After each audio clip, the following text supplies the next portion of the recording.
We're kicking off another big year for UFC Connected with an all-Brazil special to celebrate the Octagon's return to Rio.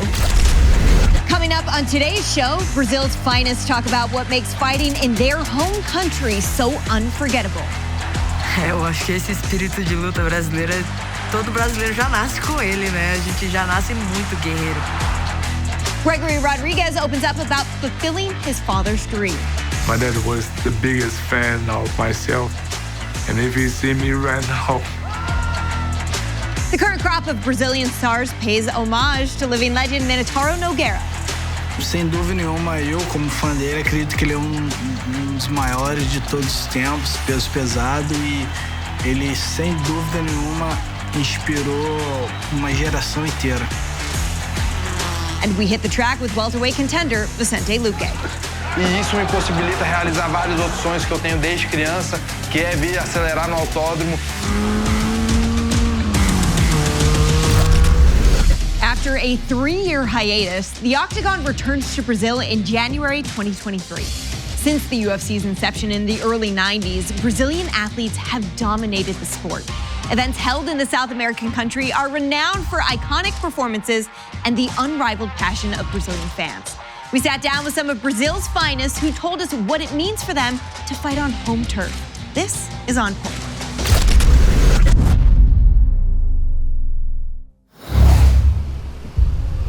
A terra da luta, né? O Brasil é a terra da luta. No Brasil, né, a gente acho que tem muita a cultura ali da luta, né? Acho que Dateline Brazil. This right here is a UFC mecca of the highest order. Bom, eu acho que o espírito de luta brasileiro é bem forte. Eu acho que esse espírito de luta brasileira, todo brasileiro já nasce com ele, né? A gente já nasce muito guerreiro. E de pensar, poxa, vai ter dificuldade? Vai ter, mas eu vou superar isso, né? O brasileiro tem isso. Big knee, that he's hurt. This is gonna be it. Looking to finish the fight right here. Desde de mais jovem ali, a luta é bastante inserida. Então, é indescritível. Os brasileiros são loucos. Jiu-jitsu teve uma parte muito importante, né? Quando a família Gracie trouxe do Japão o jiu-jitsu, adaptou, isso aí se tornou o jiu-jitsu brasileiro. Então, isso aí virou uma febre no Brasil. Então, This is a major part of fighting. People do not understand that this is very strong. It's gotta be a great joke. It's over. That is the power of jiu-jitsu in action.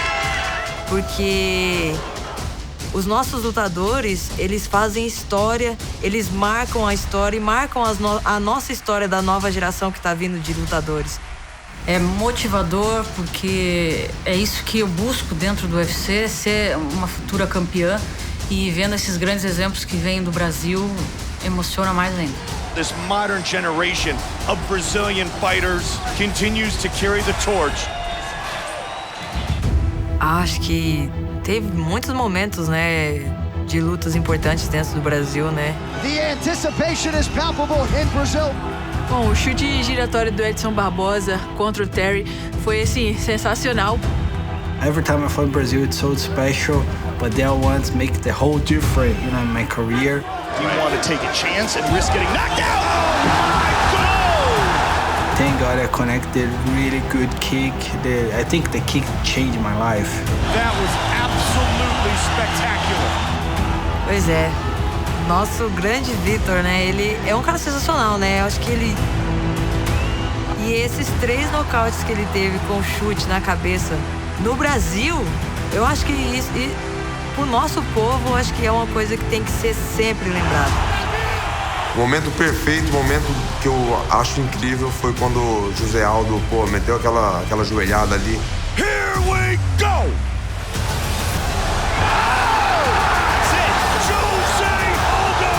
Pulou pra abraçar a galera dentro do Brasil.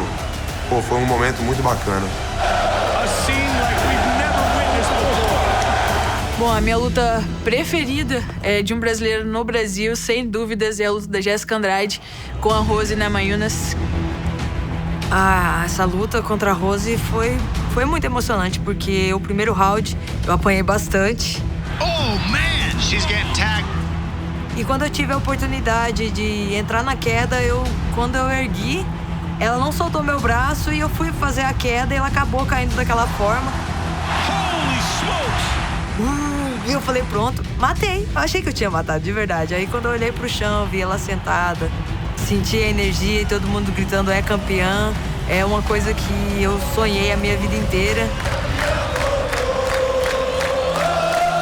Os fãs brasileiros são muito apegados, né, com os lutadores brasileiros ali.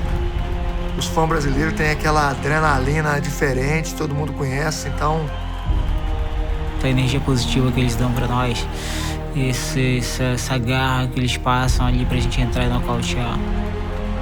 Eu acho que os fãs brasileiros são muito apaixonados, então então o povo abraça bastante os atletas assim que estão numa boa trajetória. Se envolvem mesmo ali na luta e essa energia toda passada pra gente que tá lá dentro do cage, né? Para nós brasileiros, lutar no Brasil, eu acho que sim é uma vantagem, porque a gente tem toda a torcida e... Os brasileiros passam muita energia positiva, muita garra. Escutando o barulho da galera, todo mundo gritando ali, isso me dá uma força muito grande. Quando um estrangeiro vai lutar no Brasil contra um brasileiro, ele sente muita pressão, porque a galera vibra muito. Eles estão na arena porque querem ver a sua vitória, a vitória de todos os brasileiros. Deve ser um pouco estressante, porque o Brasil vai gritar coisas contra você. Tem até o coro, né, que já é reconhecido mundialmente, que é "U vai morrer". A palavra "vai morrer" é uma palavra que, se traduzir para o inglês, é uma palavra pesada, mas realmente é o jeito que o brasileiro fala, que vai ser nocauteado, ou realmente ninguém está torcendo para que ninguém morra. Just respect in a Brazilian arena. Everybody's on their feet. Sim, os eventos no Brasil são eventos que te dão visibilidade, né? Eu fiquei muito feliz de ter lutado no Brasil. É uma honra poder lutar lá e representar o país. Bom, eu quero agradecer a todos os fãs brasileiros pela torcida, não só por mim, mas também pelos lutadores brasileiros. Que a torcida de vocês faz muita diferença pra gente e a gente se empolga bastante com a empolgação de vocês. A gente tem grandes campeões, já teve também grandes campeões dentro do... É uma honra estar lutando no Brasil.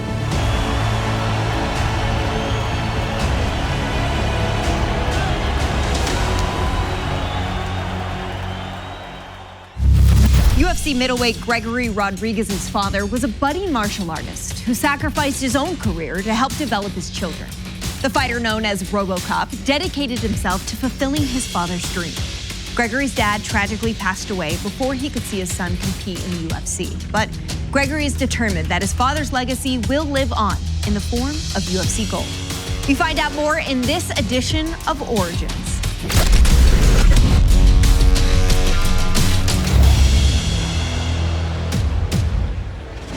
Gregory Rodrigues, a rising middleweight. Man is a jiu-jitsu master. It was his father that got him into martial arts. He's a black belt in Brazilian jiu-jitsu, nasty Muay Thai. Oh! He certainly is known as a finisher. Oh! He is excitement personified. Oh! Gregory RoboCop Rodrigues!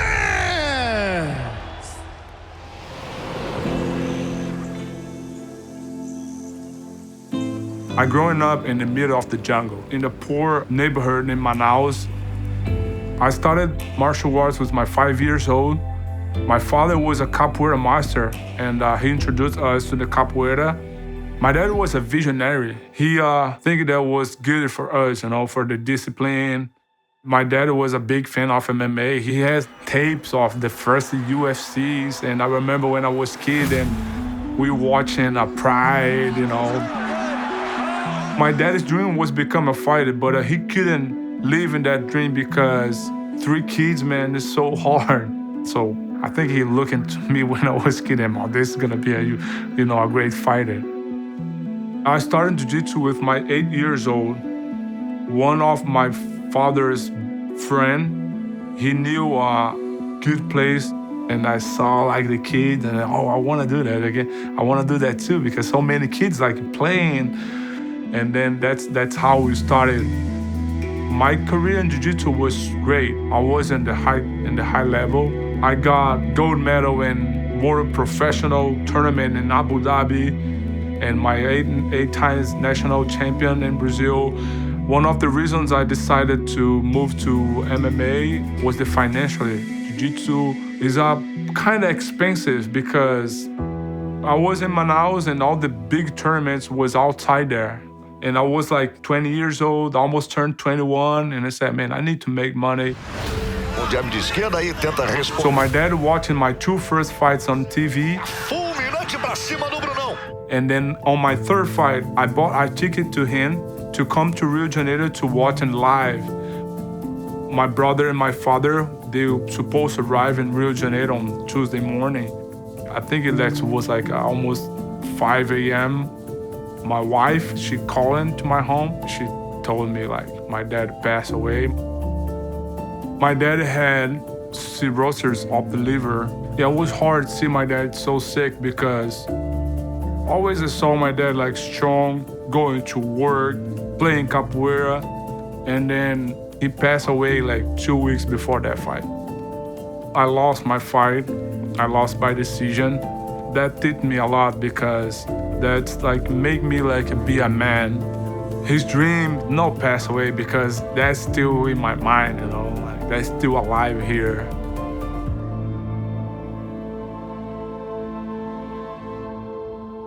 In 2018, I decided I need to move to America if I want to live there, you know, as a fighter.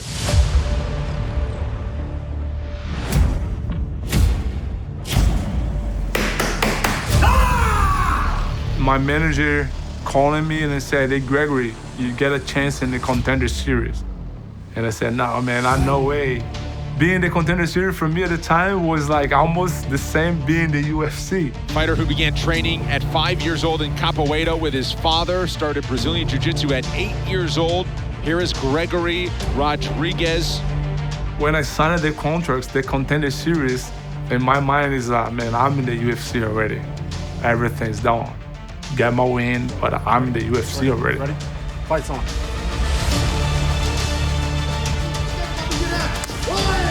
Rodrigues just looks strong. I mean, but look at this. Jordan Williams always pushing forward. Tight clinch. Oh, big left from Williams. Putting his punches together now. He is hurt. Rodrigues is down. Jordan Williams by knockout.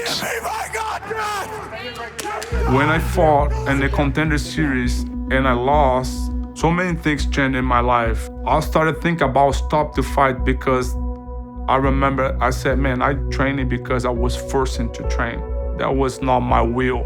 And I started like a lot of questions on my head and I asked the question, that's my father's dream or that's my dream?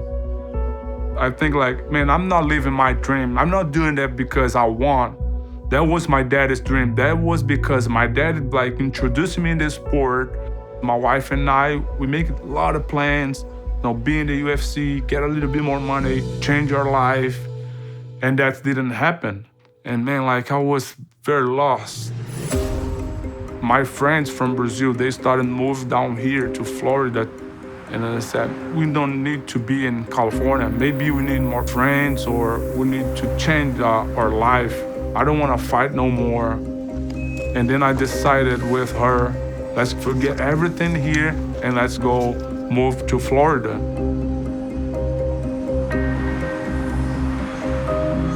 And always I ask myself, man, what am I gonna do?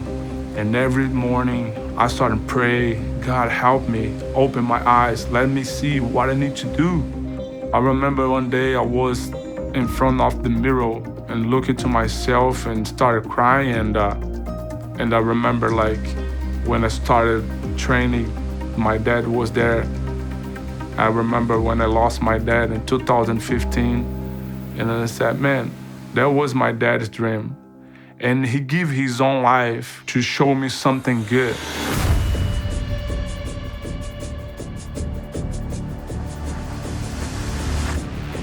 man, I got a chance almost to get in the UFC. I don't know to do nothing than fight, than training, than be inside the cage. That's become my dream right now. Nice, oh, watch out. Nice, nice. If I'm gonna do that, I'm gonna do this for real. My manager called me and he offered me a fight in LFA. And then I said, man, put me there. I'll fight in the LFA. Another shot from Rodrigues. Oh, that might have done it. Over and out. I run and talk to my coach and say, man, so now that was me inside the cage 100%. Man, I like it now. And then I fought for the belt. And now a left from Frem. Frem needs to just get his jab going. Keep Rodrigues off him. Takes him to get his wits over and out. Gregory Rodrigues ends this fight in spectacular fashion. I got the LFA belt on a Friday night, and my phone rang. Was my manager calling me, and just for telling me I was in the UFC. Like, I almost give up, man. I was close to give up. What a whirlwind it's been. Stay ready. That's the message. Gregory Rodrigues was ready after winning his last fight to become the LFA middleweight champion. We've seen several LFA middleweight champions come to the big show and have success. Whoa, look at that. I mean, that's how you take someone down, with authority. Dushko is in a lot of trouble. Gregory RoboCop Rodrigues. My fight against Julian Park was a fight of the night. Old school dogfight between these two. Oh, that left hook landed. Oh, he's bobbled him. Man, I'm the RoboCop. They need to take my head out to stop me, because if I'm still my feet, I will fight into the end to get my victory. Uh-oh. Oh, he's in trouble. RoboCop is marching him down. Oh, and that's it. Gregory Rodrigues. My dad was the biggest fan of myself. And if he see me right now, oh my goodness. To see his face, smiling and seeing his eyes shine, seeing me what I am right now. Oh my goodness. How is Marquez still up? Oh, he's knocked out. Marquez is out on his feet right now. Really this dude is hurt bad. He's out on his feet. Oh my God. Rodrigues puts the finishing touches on it. And wow. The fight against Chidi was a war, the real war, because I knew how good Chidi is. Backs him up with the well-timed knee. Rodrigues is busted open. How is he still standing? I didn't expect, beginning of the fight, he opened the gash on my forehead. I started bleeding a lot, and that's going to my eyes, and I was kind of blind in the fight. Oh, look at that cut. Oh my goodness. Oh. In the UFC, man, everyone is gonna be tough, I just need to do my best every single day, improve myself, and be the best I can be. Dude, Gregory Rodrigues is one of my new favorite fighters, for sure. Oh! And now Rodrigues got ground and pound. RoboCop with another incredible comeback. Gregory RoboCop Rodrigues. I'm so happy, man. I was expect fight like that, man. We are inside the UFC. That's a World Cup. The best fighters is here, and I'm one of them. So yeah, man. I'm just happy, grateful for everything happened now in my life.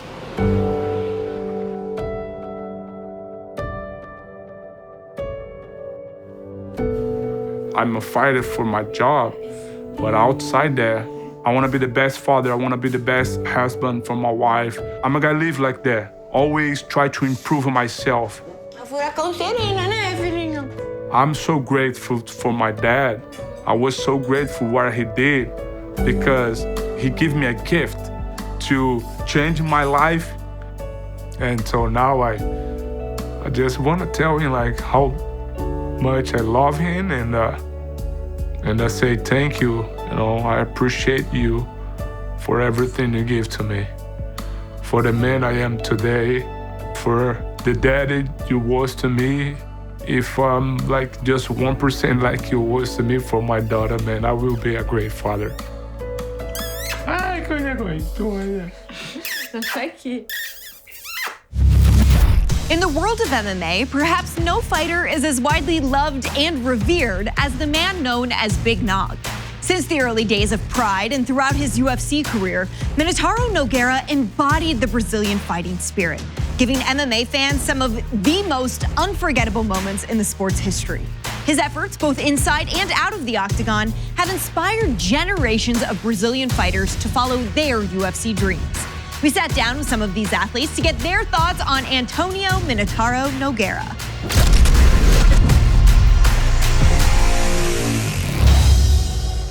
Antonio Minotauro Nogueira. He's one of the all-time greats because of his legacy, because of what he's done in this sport. O Minotauro é grande ídolo aí. Fez história nesse esporte desde o começo, então. Former Pride champion, former interim UFC heavyweight champion. He's the guy who revolutionized submission fighting in the heavyweight division. It's all over! Influenciou muito. Bom, se não fosse o Minotauro, eu não estaria aqui hoje, sinceramente. O Minotauro é um cara querido por todos, porque é muito humilde e fez grandes lutas lá no passado. É um cara que construiu também o MMA, fez o nome do MMA ser o que é hoje. The legend Big Nog. To see him fight is something really truly special. 16-year veteran, 34 career wins.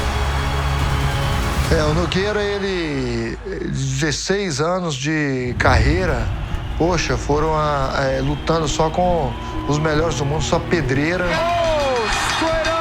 Pô, é um cara persistente, um cara, pô, de um coração enorme. Bom, o Minotauro é um cara que todo mundo respeita. O sentido de ser brasileiro. O brasileiro, ele costuma dizer, eu sou brasileiro e não desisto nunca. E o Minotauro carrega isso aí tá embebido na... Big Nog, beloved here at home.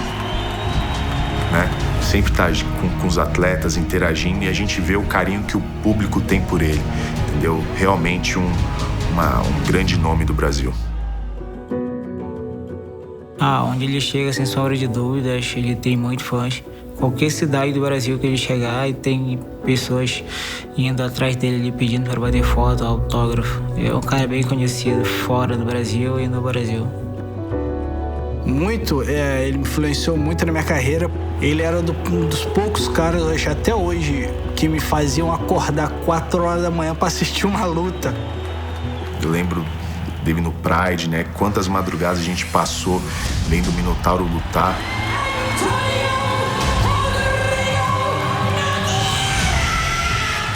Cara, o Minotauro é um cara que vinha do boxe, mas tinha jiu-jitsu excelente. Começou no jiu-jitsu, fazendo todo mundo, evoluindo na parte de boxe, né? É um cara lá que surpreendia bastante gente na parte do jiu-jitsu. E muito perigoso no jiu-jitsu, então o que ele fez pelo jiu-jitsu no MMA foi muito sensacional. Foi um cara que sempre finalizava os seus atletas. Então, o Minotauro é um grande nome aí do jiu-jitsu no MMA brasileiro e do mundo. Então, a luta que não sai da minha cabeça, a luta dele contra o Bob Sapp no Japão. Quando ele lutou com o Bob Sapp, foi quando eu não acreditei que aquilo tinha acontecido.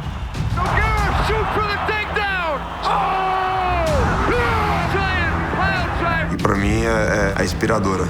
Continuou até finalizar o gigante. Todo mundo sabe disso. Isso aí é um... Acho que o momento que eu mais lembro da carreira do Minotauro foi aquela luta contra o Fedor. Fyodor Emelianenko and Antonio Rodrigo Nogueira. Que foi uma luta muito dura. This is what Nogueira wanted. He said, I want to take him down and work from his guard. Aquela luta ficou na minha memória contra o Randy Couture também. Foi uma luta muito boa. Couture and Nogueira.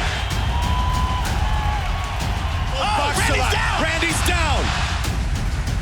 What a performance! O melhor momento da luta do Nogueira pra mim é, com certeza, quando ele ganhou o cinturão do UFC, o Tim Sylvia. Immediately pulls guard. That's the sweep. There it is. Guillotine. Can he finish it? It is over! Minotauro Nogueira! It's the UFC interim heavyweight champion! A luta com o Brendan Schaub. Tipo, ele tava vindo de 2 derrotas, que ele lutou com o Brendan Schaub no Brasil. Aquilo foi sensacional. O Minotauro, um cara, um excelente amigo, um excelente atleta e um ícone brasileiro.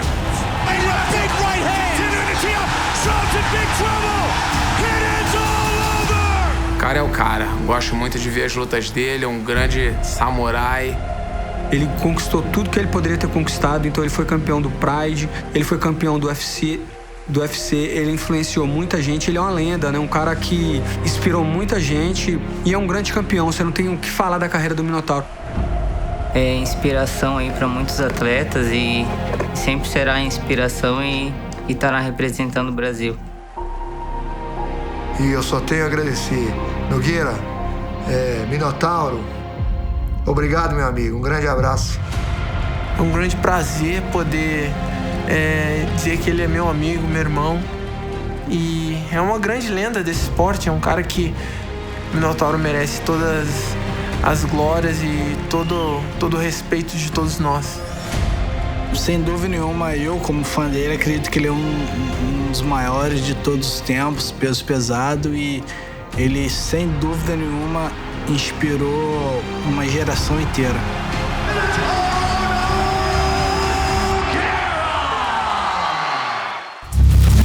UFC welterweight Vicente Luque grew up a motorsports fan. His success in the UFC now allows the silent assassin to further his passion for loud cars and fast laps. He recently converted his first ever road car into a track-ready speedster. So we joined Vicente in Goiânia, Brazil, where he hit the track for the very first time in his new race car.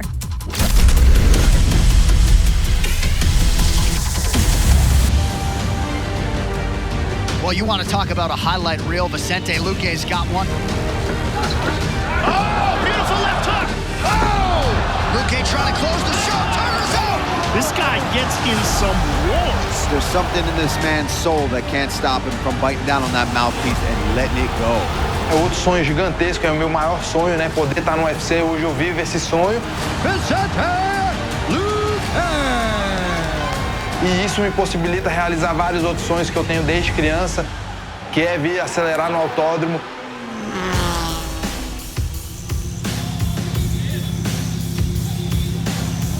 Então, hoje a gente está aqui no Autódromo Internacional Ayrton Senna, em Goiânia. Claro, o nome homenageia um dos caras que eu sou fã, que são inspiração para mim, que é o Ayrton Senna. Grande exemplo, né, de brasileiro, de atleta. Poder correr aqui nesse autódromo é um prazer.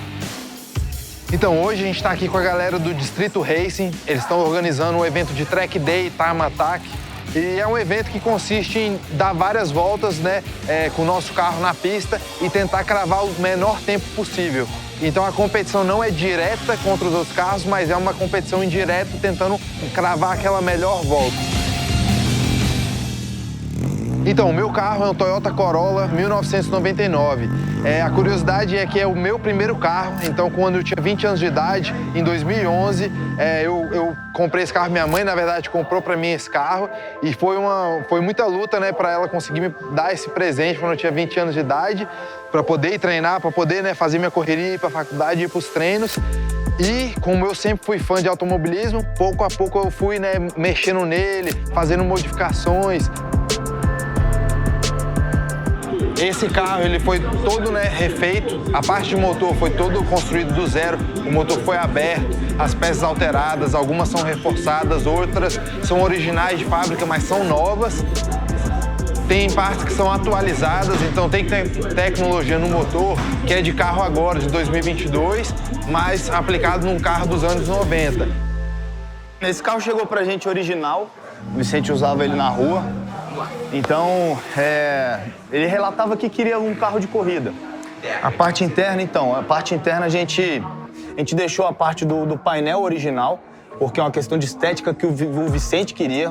E o principal, que é o patrocínio que o Vicente tem, que é da Full Tech, que é uma injeção reprogramável. Essa injeção é o coração do carro. Certo, isso, boa. O Santo Antônio, tem duas funções do Santo Antônio. A primeira é proteger o piloto. E dependendo do projeto como é feito o Santo Antônio, você consegue travar o chassi. Então, quanto menos o chassi torcer, mais rápido vai ser o carro. A gente transformou o carro do chassi ficar pronto, com todos os componentes, para depois a gente partir para uma preparação de botar uma turbina, botar uma coisa mais forte no motor. Mas o carro hoje é um carro de corrida.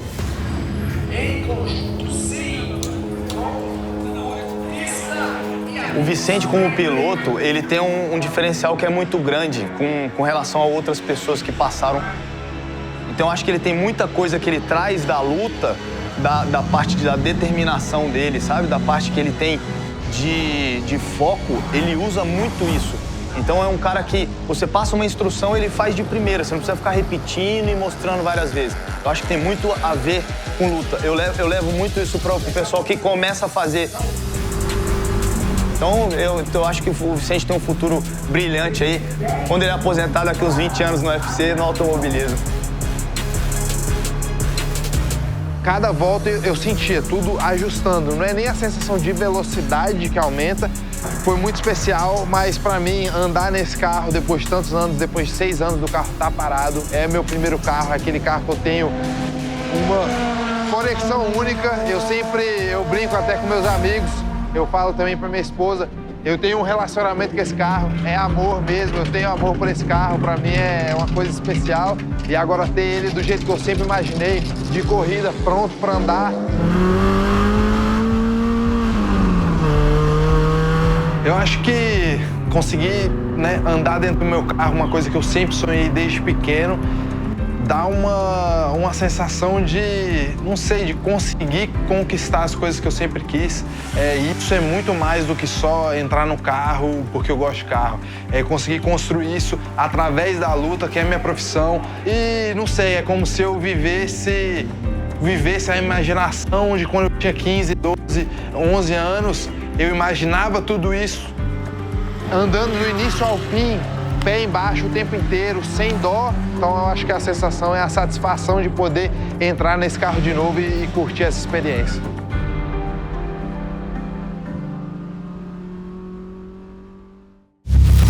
We hope you enjoyed this episode. Be sure to join us next time right here on UFC Connected. Until then, I'll see you at the fights.